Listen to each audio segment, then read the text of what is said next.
आज हम बात करेंगे 2014 में आई एक black horror comedy movie the voices की, जिसे डायरेक्ट किया था मार्टिन सेटरेपी ने एंड इस मूवी को IMDb रेटिंग मिला है 6.4 आउट ऑफ 10। मूवी की शुरुआत होती है जेरी नाम के एक लड़की से जो बाथ-टब फैक्ट्री में काम करता है और अपनी डॉग बास्को और अपनी कैट मिस्टर विस्कर्स के साथ एक अपार्टमेंट में रहता है। जेरी को सिजोफ्रेनिया था बट वो अपनी मेडिसिन नहीं ले रहा था क्योंकि वो अपने डेल्यूजन्स और अपने हेलुसिनेशंस को एंजॉय करता था। इन हेलुसिनेशंस की वजह से जेरी को कुछ वॉइसेस सुनाई देते थे और जेरी का मानना था कि ये वॉइसेस बास्को और मिस्टर विस्कर्स के हैं। और तो और बास्को को रिप्रेजेंट करता वॉइस अच्छी बातें बोलता था और मिस्टर विस्कर्स को रिप्रेजेंट करता वॉइस इविल बातें बोलता था। और दोनों वॉइसेस एक्चुअली में जेरी के गुड और इविल साइड को दर्शाते हैं। फिर नेक्स्ट सीन में जेरी ऑफिस में एक फियोना नाम की लड़की को डेट पर चलने के लिए पूछता है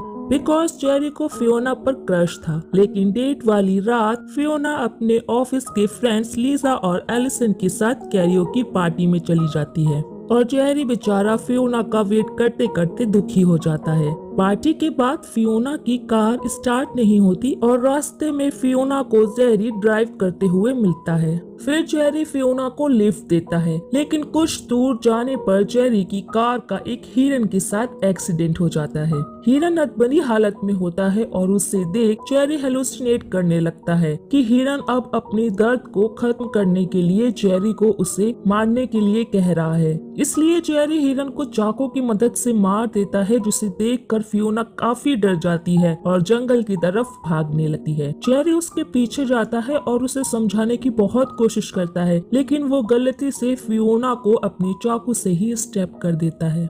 जेरी फियोना से माफी मांगने लगता है और वो कहता है कि वो फियोना से प्यार करता है, लेकिन वो फियोना को दर्द में देखकर चाकू से कई बार स्टेप कर उसे मार डालता है। ये सब कुछ करने के बाद जब जेरी घर वापस आता है तो बास्को का वॉइस उसे खुद को पुलिस के हवाले करने को कहता है और मिस्टर विस्कर्स का वॉइस जेरी को फियोना की बॉडी डिस्पोज करने के लिए कहता है। उसके बाद जेरी फियोना की बॉडी लेने जाता है, जहाँ वो एक शू और कुछ बॉडी पार्ट्स छोड़ आता है। फिर अपने घर पर वो फियोना की बॉडी को काट देता है और बॉक्सेस में स्टोर करता है, लेकिन वो फियोना के हेड को अपनी फ्रिज में रखता है। अब मेडिसिन ना लेने के कारण जेरी के हेलुसिनेशंस बढ़ने लगते हैं, जहां वो देखता है कि फियोना का हेड उससे बातें कर रहा है।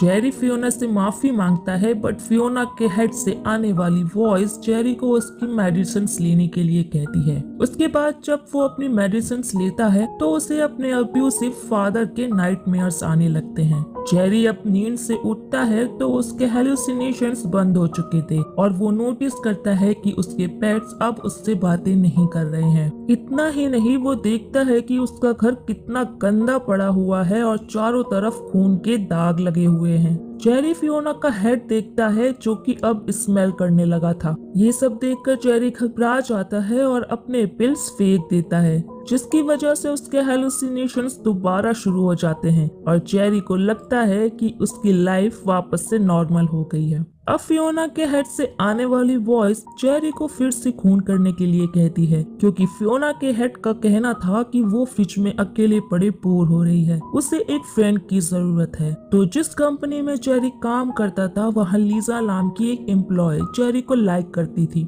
जेरी लीजा से क्लोज होना शुरू हो जाता है। वो उसे एक डेट पर लेकर जाता है और वो डेट के बाद लीजा को अपने बचपन के घर पर ले जाता है, जहाँ जेरी की स्टोरी फ्लैशबैक में जाती है और हमें ये बताया गया है कि जेरी की मॉम भी एक सिजोफ्रेनिक थी और उन्हें हॉस्पिटल में एडमिट किया जाने वाला था, लेकिन वो हॉस्पिटल नहीं जाना चाहती थी, इसीलिए वो सुसाइड अटेम्प्ट करती है लेकिन कामयाब नहीं हो पाती। तब जेरी की मॉम जेरी को उन्हें मारने के लिए कहती है ताकि उनकी सफरिंग खत्म हो जाए। फिर जेरी जो कि एक छोटा बच्चा था अपनी मॉम के कहने पर उन्हें मार देता है। उसके बाद पुलिस को वहाँ डेड बॉडी मिलती है और साथ में जेरी भी मिलता है। उसके बाद जेरी को करेक्शन इंस्टीट्यूशन में एडमिट कर दिया गया था। अब प्रेजेंट में जेरी ये सब सोच कर रोने लगता है और लीसा उसे कंसोल करती है। फिर वो दोनों लीसा के घर जाते हैं और जेरी अपनी नाइफ उसी बचपन वाले घर छोड़ आता है। वैसे तो जेरी लीसा को मारने के लिए आया था, लेकिन लीसा का उसकी तरफ अच्छा बर्ताव देखकर वो अपना इरादा बदल देता है। उसके बाद एक रात लीसा जेरी को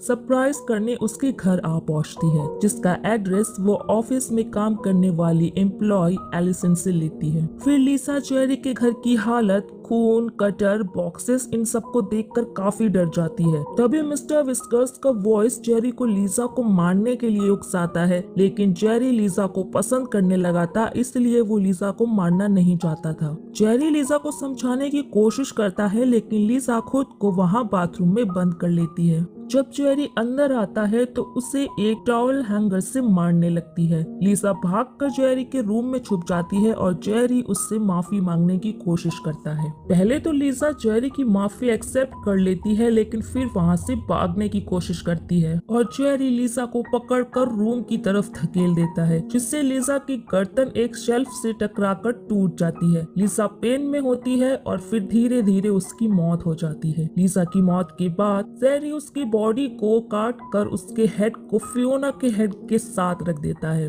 उसके बाद जेरी के ऑफिस में सभी लोग फियोना एंड लीसा को ढूंढने लगते हैं और इसीलिए एलिसन जेरी के घर आ पहुंचती है, क्योंकि लीसा ने जेरी के घर का एड्रेस एलिसन से ही लिया था। फिर जब एलिसन जेरी के घर आती है तो जेरी के हेलुसिनेशंस इतने बढ़ गए थे कि वो तुरंत ही एलिसन को मार कर उसका भी हेड अपने फ्रिज में रख लेता है। जेरी अब अपनी आदतों से खुद भी परेशान हो गया था, इसलिए वो अपनी डॉक्टर वॉरेन से सब कुछ कन्फेस करता है। डॉक्टर वॉरेन ये सब सुनकर पुलिस को कॉल करने की कोशिश करती है, जिससे जेरी वॉरेन को बांध कर ले जाता है। फिर जेरी उनसे मदद मांगता है। डॉक्टर वॉरेन उसे काम करने की कोशिश करती हैं और उसे समझाती हैं, जिससे जेरी को कुछ अच्छा महसूस होने लगता है। उसके बाद जेरी के ऑफिस से दो लोग उसके अपार्टमेंट पहुंचते हैं। बास्को इसी बीच घर से भाग जाता है और जेरी के घर की बुरी हालत देखकर वो लोग पुलिस को कॉल करते हैं। कुछ देर बाद जेरी अपने घर आता है और डॉक्टर वॉरेन को भी अपने साथ लाता है। इसी बीच पुलिस भी वहां आ जाती है और जेरी अपने घर के बेसमेंट में जाकर छुप जाता है। जेरी बहुत डरा हुआ था और गलती से वो एक गैस पाइप को तोड़ देता है। फिर पुलिस को डॉक्टर वॉरेन मिलती है और उन्हें बाहर निकालने के बाद अपार्टमेंट में एक एक्सप्लोजन होता है, जो कि गैस पाइप के टूटने की वजह से हुआ था। जेरी को एहसास होता है कि वो किसी खतरे में है। तभी जेरी को बॉस्को और मिस्टर विस्कर्स के वॉइसेस सुनाई देने लगते हैं। मिस्टर विस्कर्स का वॉइस जेरी को भागने और छुपने के लिए कहता है और बॉस्को का वॉइस कहता है कि उसकी लाइफ अब कोई काम की नहीं है, क्योंकि उसने लोगों के साथ बहुत बुरा किया है और अब उसे हमेशा के लिए रेस्ट करना चाहिए। जेरी बॉस्को की बात मानकर खुद को बचाने की कोई भी कोशिश नहीं करता और वहीं दम घुटने से मर जाता है। फिर नेक्स्ट सीन में हम एक वाइट स्पेस को देखते हैं, जहां बॉस्को और मिस्टर विस्कर्स एक दूसरे से बात करते हुए कन्फेस करते हैं कि उनके बिलीव्स एकदम अपोजिट हैं, बट ऐसा होने से पहले वो दोनों एक टाइम पर एक दूसरे को पसंद किया करते थे। उसके बाद दोनों अलग अलग रास्ते पर जाते हैं और फिर सीन पर जेरी के पेरेंट्स फियोना, लीसा और एलिसन आ जाते हैं। जेरी अपनी मॉम, फियोना, लीसा और एलिसन से माफी मांगता है एंड फिर वहाँ जीसस आते हैं, जो एंड में जेरी को एक फॉग लिफ्ट की मदद से ऊपर लेकर जाते हैं। मूवी यहीं पर एंड हो जाती है।